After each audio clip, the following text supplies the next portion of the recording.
Assalamualaikum warahmatullahi wabarakatuh. Perkenalkan, nama saya Afia Ulfa Saragi dari kelas Biologi 1 Stambuk 2020, Prodi Biologi, Fakultas Sains dan Teknologi UIN Sumatera Utara. Di sini saya membuat video pembelajaran untuk memenuhi ujian akhir semester mata kuliah Bahasa Indonesia yang diampu oleh dosen Ibu Junaida MPD.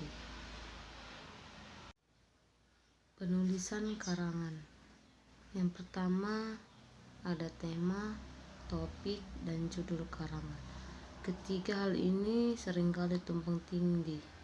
Pada dasarnya, ketiga hal ini memiliki konsep berbeda. Menurut Spinoza, dalam hikmat topik merupakan pokok pembicaraan atau pokok pembahasan. Hal ini berbeda dengan tema yang dalam perumusan berisi topik beserta tujuan. Adapun judul yang memiliki konsep berbeda, yakni penjabaran dari topik. Namun dalam pelaksanaannya, judul karangan bisa saja sama dengan topik karangan. Tetapi topik karangan bukanlah sebuah judul, sebab topik harus mencakup hal yang luas, sementara judul sudah bersifat tajam dan memiliki variabel yang jelas. Untuk membuat topik, tema, dan judul karangan yang baik, maka seperti yang disampaikan di awal, bahwa ketika membuat topik harus sesuai minat dan merupakan hal yang dikuasai. Berikutnya, pola susunan kerangka karangan. Setelah menemukan topik serta tema yang akan dijadikan karangan, maka langkah selanjutnya adalah menentukan kerangka karangan. Kerangka menurut Spinoza dalam hikmat adalah rencana teratur tentang pembagian dan penyusunan gagasan atau untuk mengatur hubungan antara gagasan tersebut. Kerangka karangan sangat penting bagi sebuah karangan. Adapun langkah dalam membuat kerangka karangan menurut Danim dalam hikmat adalah menjabarkan turunan yang relevan dengan topik yang telah dibuat.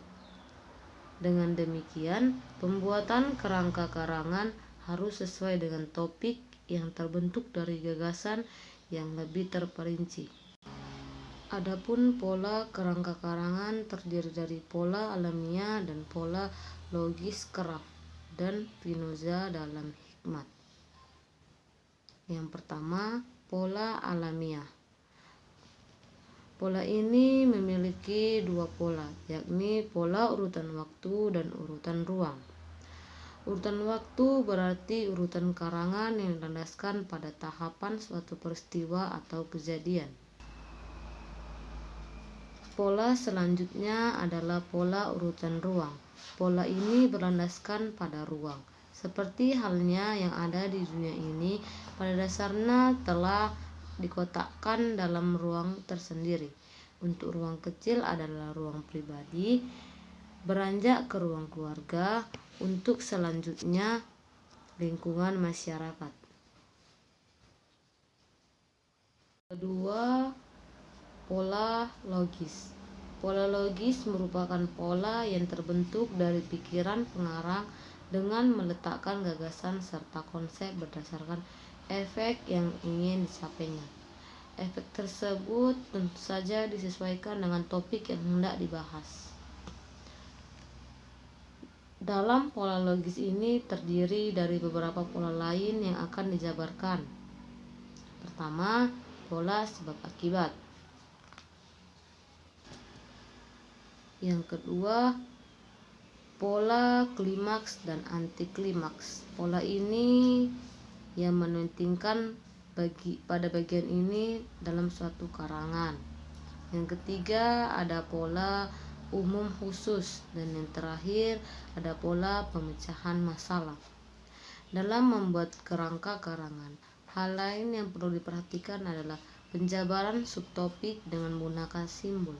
Simbol dapat disampaikan secara numerik atau alfabetis seperti contoh-contoh yang telah. Kemudian penjelasan berikutnya ialah jenis-jenis karangan. Setelah menyusun kerangka karangan, langkah selanjutnya adalah menentukan jenis karangan yang ingin kita buat. Adapun jenis-jenis karangan tersebut ialah yang pertama, jenis karangan berdasarkan karakteristiknya. Jenis karangan berdasarkan karakteristiknya dibagi menjadi 3, yakni karangan ilmiah, semi ilmiah, dan non-ilmiah. Pada contoh karangan ilmiah yang sesuai karakteristiknya ialah seperti skripsi, tesis, disertasi. Untuk artikel, berita, opini, fitur masuk ke dalam karangan semi ilmiah karena identik dengan karakteristik karena semi ilmiah. Adapun karangan yang sesuai dengan karakteristik karangan non ilmiah adalah karya-karya fiksi seperti cerpen, novel, puisi, dan naskah drama. Kedua, jenis karangan berdasarkan sifatnya terbagi menjadi beberapa bagian. Yang pertama, karangan deskripsi. Kata deskripsi merupakan hasil padanan yang diambil dari bahasa Inggris dengan description, yang jika merujuk pada kata kerjanya to describe berarti melukis atau menguraikan. Dengan demikian, karangan deskripsi merupakan karangan yang berusaha menggambarkan benda, manusia, atau tempat tertentu. Dalam karya ilmiah, deskripsi berguna untuk memberikan analogi ataupun menyampaikan keadaan faktual. Suatu objek seperti misalnya kemiskinan di Jakarta dapat dideskripsikan dengan rumah kumuh yang ada di pinggir sungai atau di bawah jalan rayang. Karangan narasi. Karangan narasi merupakan karangan yang menceritakan atau menyampaikan urutan peristiwa secara logis.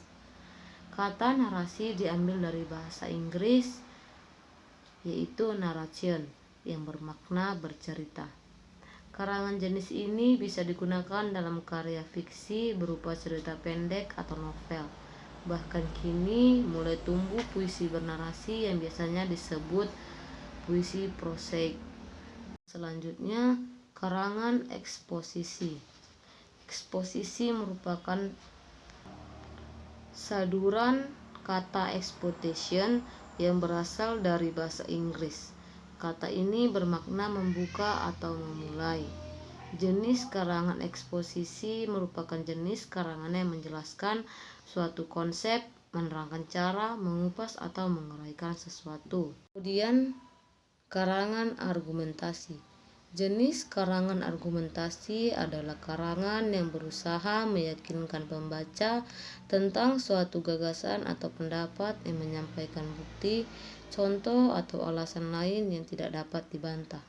Kata argumentasi disandur dari bahasa Inggris, yaitu to argue, yang bermakna membuktikan atau menyampaikan suatu alasan. Kemudian yang terakhir, karangan persuasi. Kata persuasi disandur dari kata kerja to persuade yang berasal dari bahasa Inggris dengan makna membujuk atau menyarankan.